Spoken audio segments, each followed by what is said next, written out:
I've been working as a private investigator for 6 years now. You may have some crazy ideas about that, but it's far less glamorous than you might think.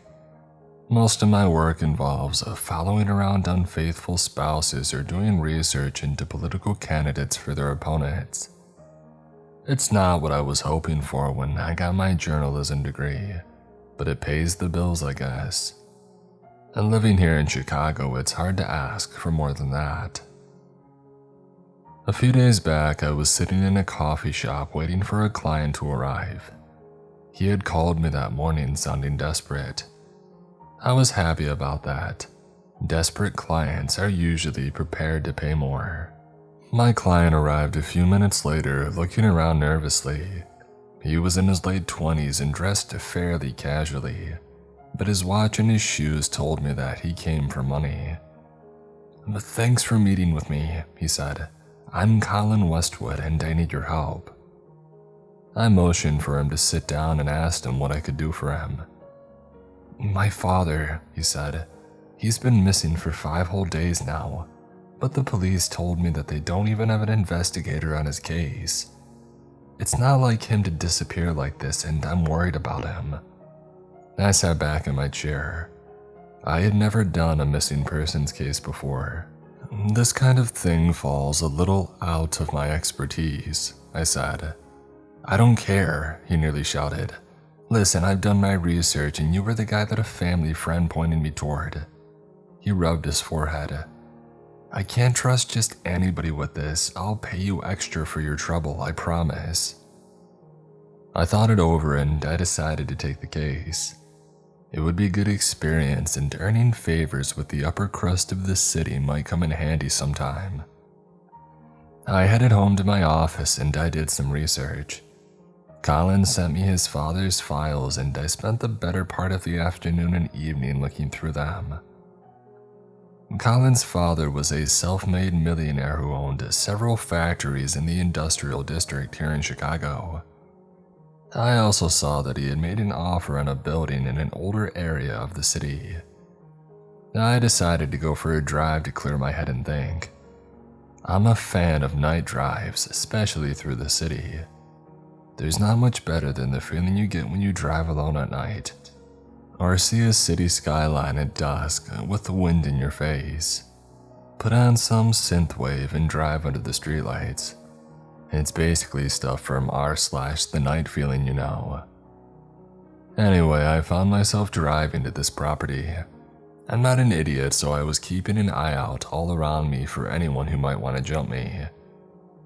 The factory was old, one of the older ones that I had ever seen. I took a picture, which you can see here.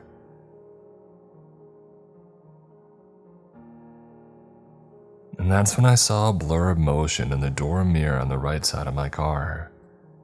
My back right window was smashed and the inside of my car was littered with the explosion of safety glass.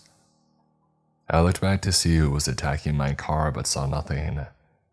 I hit the gas and I sped away, still looking backwards. The street was well lit and there was nowhere to hide, but I saw no one on the street. When I looked forward again, my eye was drawn to my rearview mirror. It revealed a man standing motionless in the street, staring at me. The man looked badly burned. I sped back to my apartment, shaken.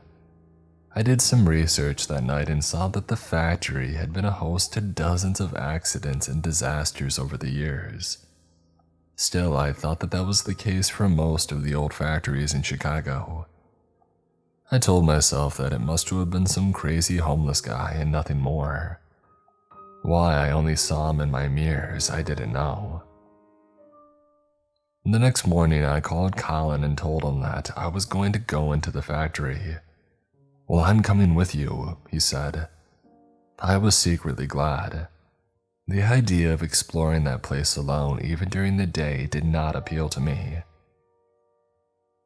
I met Colin in front of the factory that morning and we made our way in. It was decrepit and it looked like it hadn't been used for at least a decade. "Look at the walls here," Colin said. "There's soot everywhere." It was true. Black soot stained the brick of the walls. We walked into the back of the building and I forced a door open. I jumped back and I cursed under my breath. Colin peered forward and let out a slow breath. Well, you don't see that every day. It was a circular stairway that curved down for as far as I could see. I pulled out my phone and took a picture, which you can see here.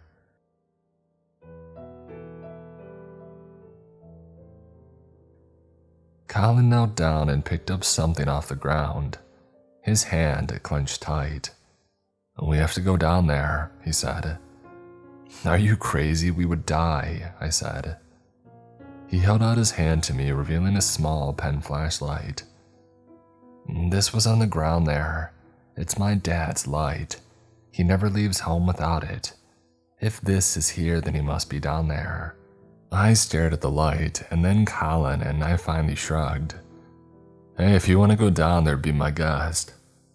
Colin flipped on the light and started his way down the stairs.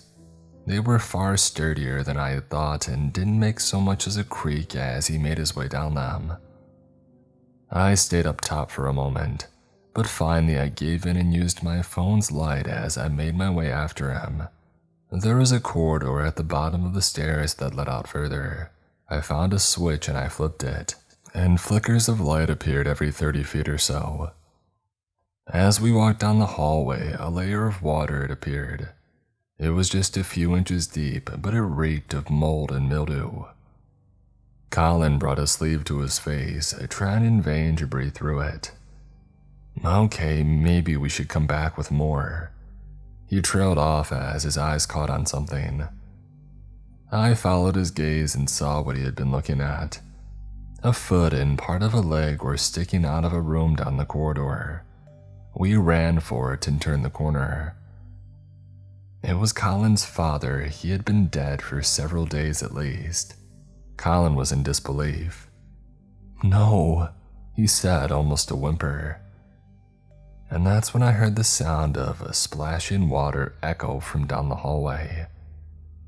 My mind flashed to the night before, and I stepped away from Colin.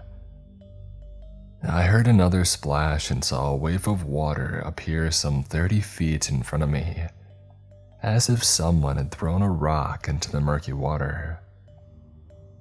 I pulled out my phone and I took a picture, and that's when I realized what I was seeing.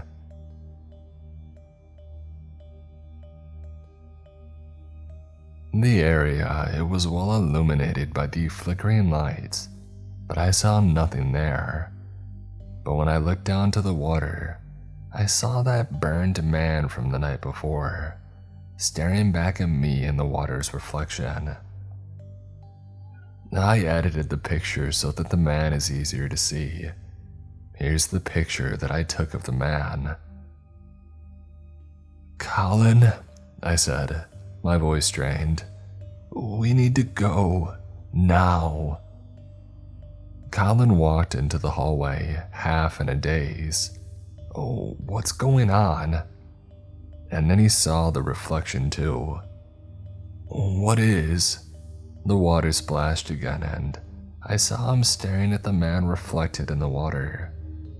The burned man started walking towards us. We both turned and we ran for the stairs, almost falling into the water. We could hear the sound of splashing behind us, but it stopped when we had reached the top of the stairs, and we slammed the door behind us. We made it out of the factory and to our cars. We drove until we were nearly on the other side of the city. I called the police when I finally stopped. Their full investigation ruled that Colin's father had been strangled to death. I don't know what to think. If I learn anything else, I'll make sure to update you all.